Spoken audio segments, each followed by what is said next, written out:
नमस्कार, मी रुपाली रूपम रेसिपीमध्ये तुमचं मनपूर्वक स्वागत करते। आज आपण तिळाचे लाडू बनवणार आहोत। थंडीचे दिवस सुरू आहेत आणि थंडीच्या दिवसांमध्ये तिळ हे आरोग्यासाठी आपल्याला खूप फायदेशीर असतात। खूप वेगवेगळ्या प्रकारे तिळाचे पदार्थ थंडीच्या दिवसांमध्ये बनवले जातात। त्यातलाच आजचा एक पदार्थ आहे तिळाचे लाडू। अगदी सिंपल पद्धतीने आणि मोजक्या साहित्यामध्ये आपण हे तिळाचे लाडू बनवणार आहोत। चला मग लाडू बनवायला सुरुवात करूयात आणि लाडवासाठी काय काय साहित्य लागणार आहे ते पाहूयात। खारीक पूड घेतलेली आहे 250 ग्रॅम, 200 ते 150 ग्रॅम पर्यंत आपण घ्यायचं आहे डिंक। आणि आपण गावरान तीळ घेतलेले आहेत अर्धा किलो। 200 ग्रॅम खोबरं घ्यायचं आहे, खोबरं आपल्याला खिसून घ्यायचं आहे।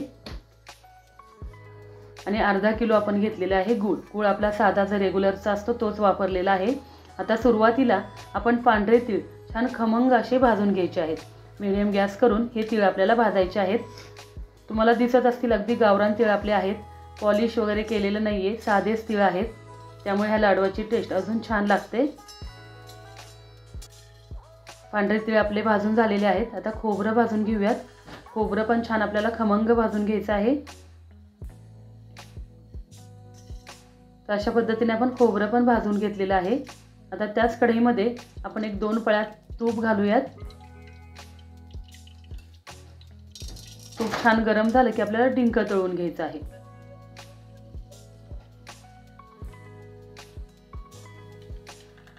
डिंक तळताना नेहमी छान तळायचा आहे, म्हणजे आजपर्यंत तो तळला गेला पाहिजे याची काळजी घ्यायची आहे।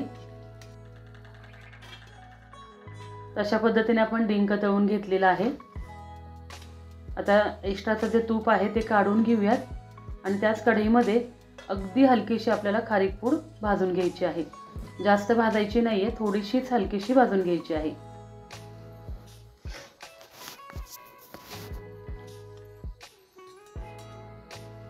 खारीक पूड आपली भाजून झालेली आहे, काढून घेऊयात। आता पांढरे तीळ आणि डिंक आपल्याला मिक्सर मधून बारीक करून घ्यायचं आहे। तर अशा पद्धतीने आपण पांढरे तीळ छान बारीक केलेले आहेत। पांढरे तीळ आपण मिक्सर मधून ज्यावेळेस बारीक करतो त्यावेळेस जास्त प्रमाणात घालायचं की जेणेकरून त्याला तेल सुटेल। पांढरे तीळ आणि डिंक आपण छान मिक्सर मधून बारीक करून घेतलेला आहे। आता त्यामध्येच आपण 1 चमचा वेलची पूड, 1 चमचा सुंठ पूड आणि थोडंसं जायफळ घातलेलं आहे। डिंक आपण जास्त बारीक केलेलं नाहीये, थोडासा जाडसर ठेवलेला आहे। आता ह्यामध्ये आपण जी खारीक पूड घेतलेली आहे ती घालूयात। खोबरं घालूयात। खोबरं पण तुम्ही मिक्सर मधून थोडंसं बारीक करून घेऊ शकता। आणि अगदी थोडंसं म्हणजे पाव चमचा मी मीठ घातलेलं आहे।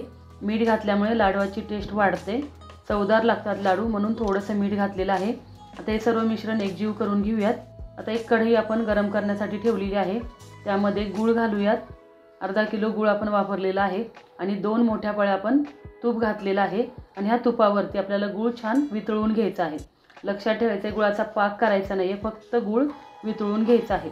गुळाचा जर पाक जास्त कडक झाला तर आपले लाडू कडक होतील, म्हणून फक्त गूळ आपल्याला वितळून घ्यायचा आहे। आता हा वितळलेला गूळ गरम गरम असतानाच आपण जे मिश्रण तयार केलेलं आहे त्या मिश्रणामध्ये घालायचं आहे आणि सर्व व्यवस्थित एकजीव करून घ्यायचं आहे, मिक्स करून घ्यायचं आहे।